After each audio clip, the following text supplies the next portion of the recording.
যারা নিচু মনের মানুষ এরা মানুষের দোষ নিয়ে কথা বলে। Small people talk about people, average people talk about things and stories, and great people talk about ideas. যারা নিচু মনের মানুষ এরা মানুষের দোষ নিয়ে কথা বলে। যারা মাঝারি ধরনের মানুষ এরা এলাকার ঘটনা বিভিন্ন বিষয় নিয়ে কথা বলে। আর যারা বড় মনের মানুষ এরা আইডিয়া নিয়ে কথা বলে। তারা তাদের আইডিয়াকে কাজে লাগিয়ে সমাজটারে পাল্টে দিতে চায়। কিছু লোক আছে দেখবেন সারা দিন চায়ের দোকানে বসে এই বাড়িতে এই সমস্যা, ওই বাড়িতে এই সমস্যা, ওই বাড়িতে এই সমস্যা, তোর বাড়িতে কি সমস্যা। কিছু লোক আছে এই হুজুরের এইটা খারাপ, এই হুজুরের ওইটা ভালো না, এইটা খারাপ, এইটা সমস্যা, এটা সমস্যা, তোর কি সমস্যা? তোর সমস্যা তুই খুঁজে বের কর, নিজের সমস্যা খুঁজে বের কর। যে নিজে নিজের সমালোচনা করতে পারে সেই সর্বাপেক্ষা বুদ্ধিমান।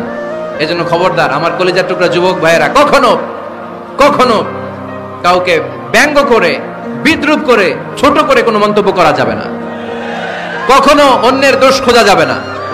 দোষ আমরা খুঁজবো, নিজের দোষ, ঠিক কিনা? দোষ আমরা খুঁজবো, কার দোষ? চিল্লায় বলতে হবে, কার দোষ? নিজের দোষ খুঁজতে হবে।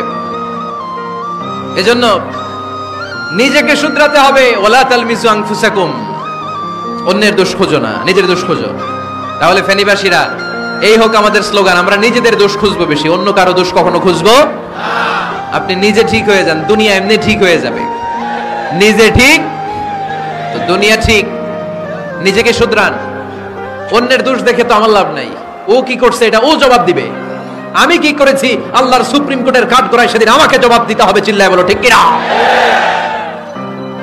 এজন্য অন্যের দোষ যেন আমরা না খুঁজি, নিজেকে যেন পরিবর্তন করি। পরিবর্তন করতে রাজি আছি তো সবাই? পরিবর্তনের অগ্রনায়ক হতে রাজি আছি তো সবাই? সিদ্ধান্ত নিতে হবে, শক্ত সিদ্ধান্ত। দাঁড়াতে হবে, সৈনিকের মতো দাঁড়াতে হবে, ঠিক কিনা? আধারে ভয় পেও না, আলো আছে আড়ালে, অন্ধকার পালিয়ে যাবে তুমি উঠে দাঁড়ালে। নিজেকে দাঁড়াতে হবে, নিজের সাথে নিজের শক্ত বোঝাপড়া করতে হবে। অন্যের দোষ খোঁজার সময় আমাদের নাই। চিল্লায় বলো, ঠিক কিনা?